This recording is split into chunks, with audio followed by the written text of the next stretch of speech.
Bom dia. Desde julho de 2020, a proposta do governo federal para a reforma tributária tem caminhado aí a passos muito lentos.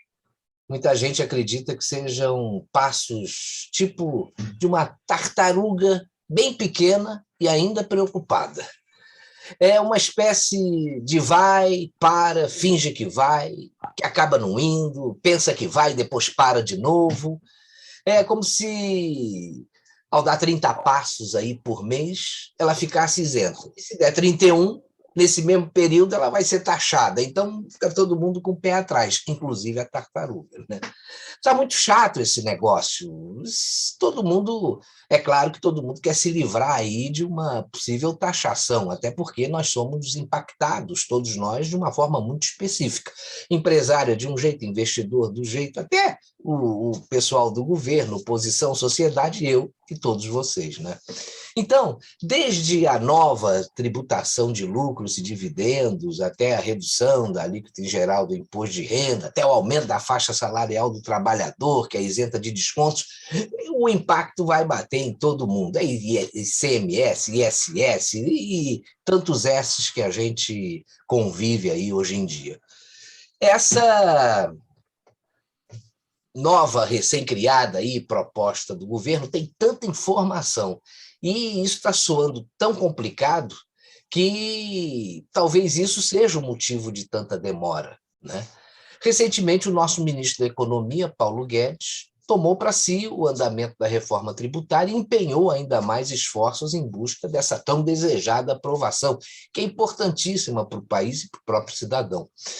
O ministro chegou a receber líderes de partidos de oposição ao governo, ouviu muitas contribuições e, com certeza, deve ter ouvido muitas críticas, né? Sobretudo da oposição. Mas essa aproximação é importante e o que a gente precisa é chegar a um consenso, né? Afinal, a gente só vai conseguir tocar esse negócio para frente se tiver uma boa conversa caminhando por aí. E hoje aqui, no instantenews.1, para falar sobre as nuances dessa reforma que mexe diretamente com o bolso dos brasileiros, quem bate ponto aqui com a gente é o tributarista e sócio do Miranda e Cunha Advogados, Tarso Miranda. Bom dia, Tarso, tudo bem? Bom dia, Marcelo, tudo bem? Vamos lá falar um pouquinho sobre essa reforma tributária do governo federal. Vamos lá. Essa reforma tributária, como eu disse há pouco, está demorando muito para sair, né? E isso prejudica o ritmo de recuperação do Brasil, sobretudo aí em virtude da pandemia que a gente está vivendo, que já causou aí muitos prejuízos para todo mundo. Eu gostaria que você fizesse para a gente uma síntese do que pretende ser essa reforma tributária e os seus principais pontos nevrálgicos, né, dessa mais recente proposta, porque esse negócio muda da água para o vinho todo dia, né? Bom, Marcelo, inicialmente gostaria de agradecer a oportunidade de estar aqui conversando com vocês, um canal que tem uma audiência qualificada.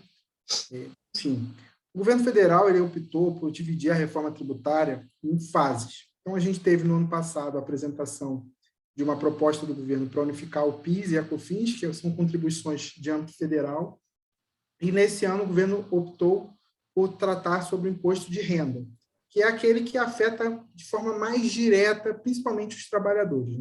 É lógico que no Brasil a gente tem uma necessidade de uma reforma tributária, o sistema brasileiro ele é marcado por ser um sistema complexo, caro e ineficiente. Então, ele gera desigualdades, ele gera problemas para o crescimento econômico também. Então, o governo ele optou por atacar agora, nesse momento, a reforma do imposto de renda. Então, a gente tem alterações sobre a tributação dos dividendos, que nada mais é que a remuneração dos sócios e acionistas das empresas. A gente tem uma questão que a gente vai ter que analisar um pouquinho mais de cuidado, que é o que a gente chama de DDL, que é a distribuição disfarçada de lucros. A gente tem alterações no imposto de renda pessoa jurídica, né? O imposto de renda da pessoa jurídica é dividido em dois, né? A gente tem o imposto de renda pessoa jurídica, que é o similar do imposto de renda pessoa física, e a gente tem a contribuição social sobre o lucro líquido, que a gente chama de CSLL, que é uma contribuição destinada a financiar a Seguridade Social. Dentre outras coisas que ela financia a própria Previdência Social. Então, a gente tem mudança nesses dois aspectos, E a gente tem também uma alteração importante no imposto de renda da pessoa física, inclusive tratando da tabela de isenção e as alíquotas de aplicação do imposto de renda. Entendi. Eu sei que o seu escritório, Miranda e Cunha Advogados, aí apresentou contribuições para a reforma tributária aí, né? E vocês até divulgaram um informativo ao mercado. E, nesse momento, está tendo uma forte crítica aí em cima da proposta de governo. O que vocês apresentaram aí de propostas?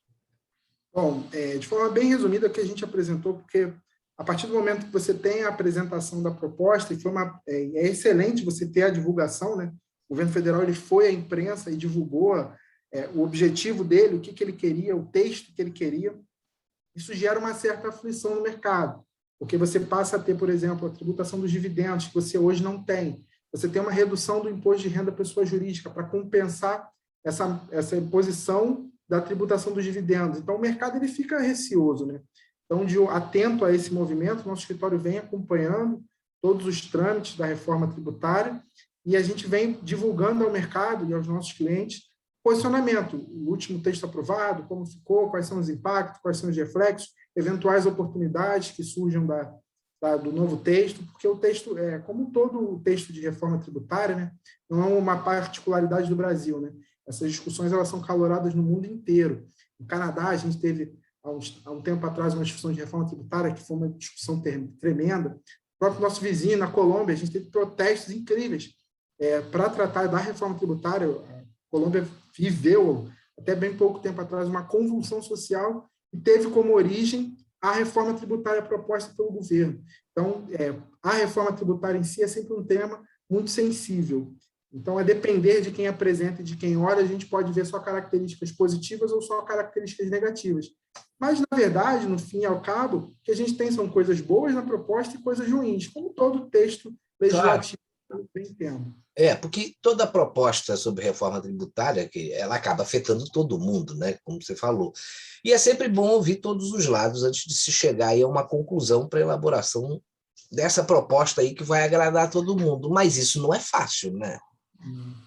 Não, nem um pouco. Agradar, principalmente quando a tributação em si, ela já é um poder de império do Estado, né? Então, a tributação nada mais é do que uma limitação ao direito nosso de propriedade, né? A gente tem a nossa propriedade, a gente tem que ceder parte dela ao Estado. E quando a gente trata da tributação sobre o lucro, é ainda pior, né? Porque o Brasil ele tem alíquotas razoáveis hoje de tributação sobre o lucro. Nós não temos hoje as maiores alíquotas de imposto de renda alíquotas de imposto de renda, a gente tem alíquotas dentro da média, se a gente for comparar com os nossos pares, nossa alíquota hoje ela é normal, óbvio que existem alíquotas menores e existem alíquotas maiores. Mas, a partir do momento que a gente trata, por exemplo, sobre a tributação de dividendos, algo que foi extinto em 1995 aqui no Brasil, a gente gera um certo temor. Ainda mais considerando que, e aí eu entro no ponto principal, né, do empresariado, que é a questão da tributação dos dividendos. Porque é um pouco injusto, a tributação de dividendos, como eu informei, ela foi extinta em 95. Então, a gente montou todo um sistema tributário, com, enfim, aumento da alíquota do PIS e da COFINS. A gente tem outros tributos também que afetam demais a vida do empresariado, o ICMS, o ISS, as contribuições previdenciárias, enfim, o sistema S. O sistema tributário brasileiro ele é muito carregado. Então, a partir disso, você ainda tributa, na hora que você sobra o recurso para distribuir para o seu acionista, é um pouco injusto sem a gente tratar também da outra parte, né, que é a tributação sobre o consumo. Então, muitas pessoas entendem, aí eu até me incluo dentro delas, que a gente deveria tratar os dois assuntos de forma, aglutinar os dois assuntos. Você tratar da tributação sobre a renda e você tratar sobre a tributação sobre o consumo, porque aí a gente conseguiria chegar num denominador um pouco melhor. Mas, em todo caso, a opção foi se tratar sobre a renda, e a gente tem boas discussões aqui sobre a renda. A própria questão dos dividendos, Marcelo. O Brasil é um dos poucos países do mundo que não adota a tributação sobre os dividendos. Então, essa questão dos dividendos ela é como se fosse um benefício, um plus para o investidor, né? O Brasil ele sempre viveu por momentos de muita tensão política e econômica. A gente dificilmente no Brasil, a gente teve uma estabilidade política e econômica. Se a gente for olhar até 94, a gente não tinha nenhuma estabilidade de moeda, né? A gente tinha uma moeda muito volátil, Então, a gente incentivou, o Brasil optou por incentivar o seu investidor a entrar no mercado de capitais ou aderir a empresas através da não tributação dos dividendos. E agora a gente vê um novo modelo, né? Talvez o governo esteja apostando numa economia mais madura, numa economia um pouco mais forte e estável, que você possa tirar esse bônus.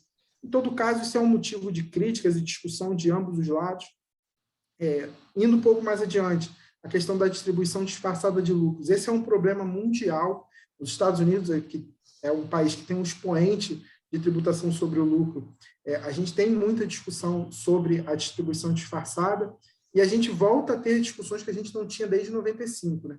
Um exemplo que é muito marcante e que aconteceu era a questão de gasolina em veículo de sócio da empresa, por exemplo. Ia para uma reunião com o carro da empresa.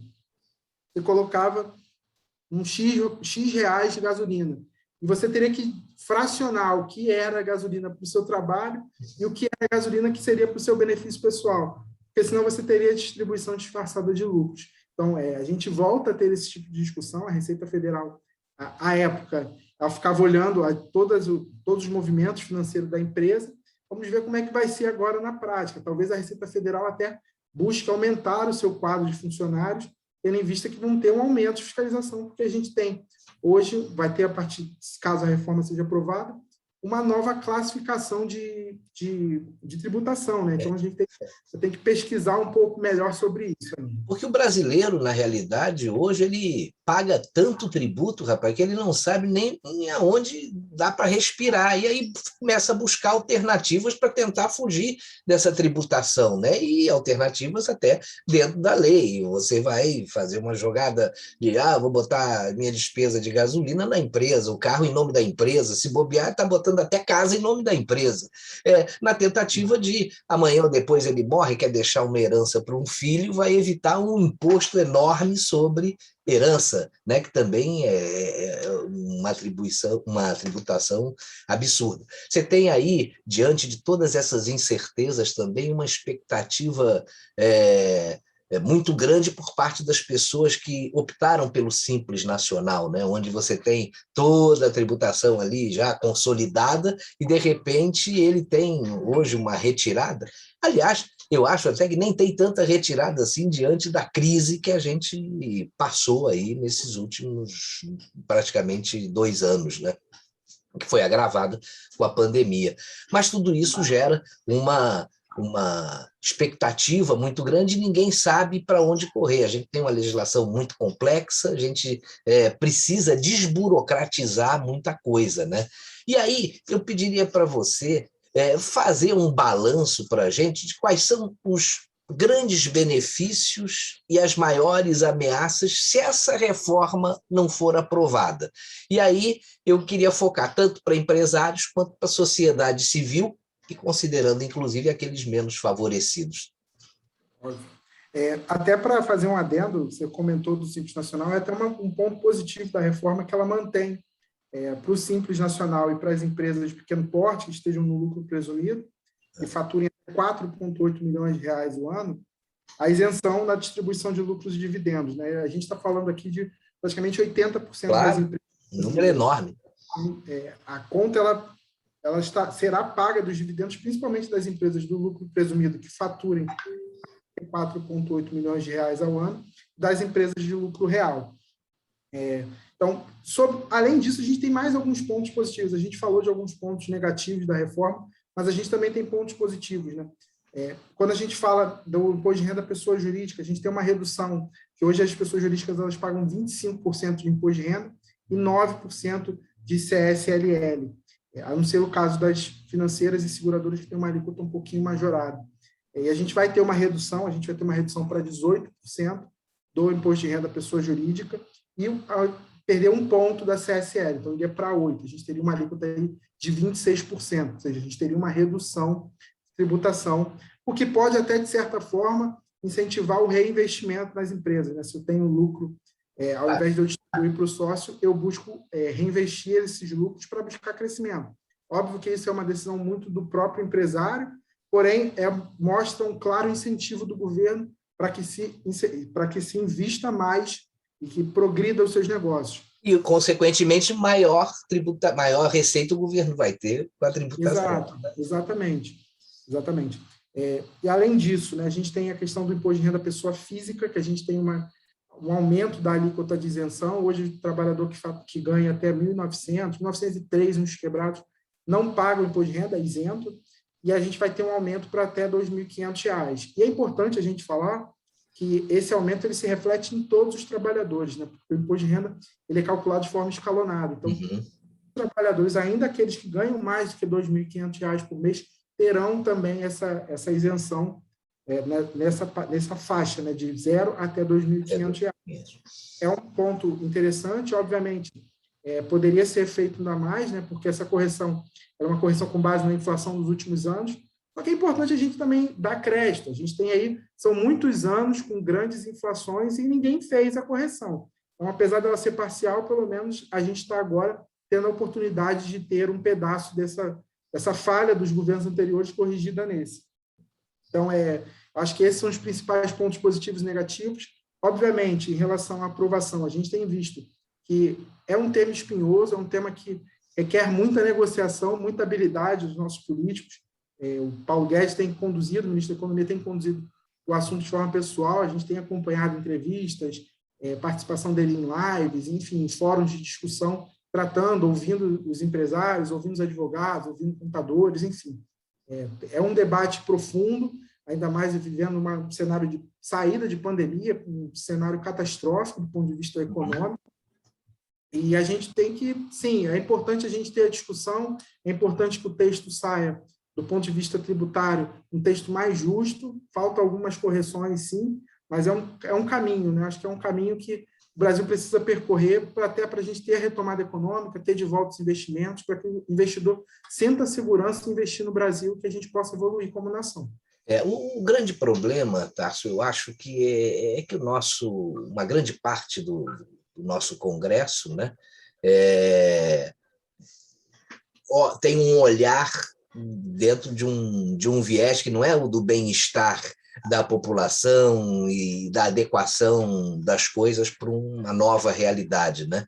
Mas simplesmente tem a intenção, muitos deles, de prejudicarem o governo.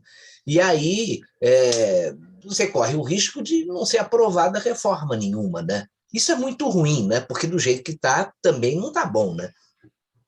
Sim, o ideal, Marcelo, é que a gente consiga avançar, e caso, óbvio, é um jogo democrático, é válido a gente ter oposição e ter a parte do governo, mas que se busque um texto de consenso, né? Porque o Brasil hoje ele vive um momento de retomada econômica, que é importante a gente ter, e para isso os investidores precisam ter segurança de investir no Brasil, né? A gente sabe que o Brasil ele tem gravíssimos problemas fiscais, o Brasil é um dos países mais difíceis de se calcular a tributação, isso gera muita eficiência, isso gera gastos, isso gera provisionamento, que tiram o sono do empresário brasileiro e mais ainda o internacional, né? Quando você tem uma empresa que tenha uma filial no Brasil, mas que a matriz dela seja no exterior, é muito difícil você explicar quão confuso é o sistema tributário brasileiro, com tantos impostos, tantos tributos que o Brasil tem e particularidades. Então, quanto mais simples for o sistema, melhor é para todo mundo, inclusive para o governo federal, que consegue arrecadar mais. Uhum. Agora, o ideal... Fala. No final do dia, o ideal é que, sim, que a gente tenha uma reforma, o texto seja melhor debatido e que a gente não tenha brigas políticas por causa disso, mas que se busquem um melhor texto para o cidadão comum, né, que é esse que paga a conta no final do dia. E todas as contas, né? Agora, o Brasil está muito distante como país aí de um sistema tributário decente, eficiente, né? Até mesmo essa possível reforma, caso venha a ser aprovada, ainda não vai ser a ideal, isso a gente sabe, né? Há muita polêmica ainda em cima disso. Será que você poderia dar alguns exemplos para a gente de sistemas tributários adotados em outros países e que funcionam mais adequadamente? É difícil a gente falar de um sistema que seja pior do que o nosso. Né? O nosso sistema hoje ele é muito ruim, porque ele tem muitas obrigações para o empresário. Então, a gente pode citar, olhando os países mais desenvolvidos, talvez os Estados Unidos seja um país que tem um sistema tributário bem justo, principalmente na tributação sobre o consumo. A gente tem um sistema muito simplificado ali. Óbvio que quanto mais desenvolvido é o país, via de regra, a gente tem uma tributação um pouquinho maior sobre o lucro, em que pese o Brasil não estar muito longe. Mas a gente também pode citar aqui, da nossa realidade, o sistema chileno, que é um modelo que é muito interessante. A gente tem alíquotas no imposto de renda até um pouco maiores do que a nossa aqui, mas a gente tem um sistema também simples de outro lado, né? Não à toa, o Chile é o país mais desenvolvido da nossa região, porque ele tem um sistema tributário também que facilita os investimentos. E eu acredito que esse é o caminho que o Brasil tem que trilhar. Ok. Olha, Tarso, eu queria agradecer aí a você, porque essas suas colocações foram importantes, deu para a gente ter uma visão agora bem mais ampla do que essa reforma tributária pode trazer aí de benefícios e até as dificuldades que as pessoas estão enfrentando para tocar essa reforma adiante, né? A gente vê que não é fácil um governo que tenta emplacar reformas importantes e fundamentais para o país, mas que encontra, do outro lado, uma resistência impressionante, né? E uma má vontade também que a gente percebe. Mas faz parte do jogo e a gente espera que os argumentos pró-reforma saiam aí vencedores. Eu queria agradecer mais uma vez a sua participação aqui na entrevista do Instantenews.1 sobre o tema, esse tema importante de reforma tributária, e agradecer aí também a empresa que permitiu que você participasse aí do programa Miranda e Cunha Advogados. A gente espera poder contar com você em outras oportunidades, caso o assunto aí comece a ficar complicado de novo, né? Eu que agradeço a oportunidade, Marcelo. Estamos à disposição aqui para o que vocês precisarem desse tema que é tão desafiador e instigante. Pois é. Muito obrigado, e o entrevista de hoje fica por aqui. Acompanhe aí a nossa programação aqui no Instantenews.1. Lembrando que todas as sextas-feiras a gente tem o Dose Dupla, com Marcelo Cardoso e comigo também, e na sexta o Papo da Madrugada, com a apresentação de Ronaldo Rosas, e onde eu faço também alguns comentários.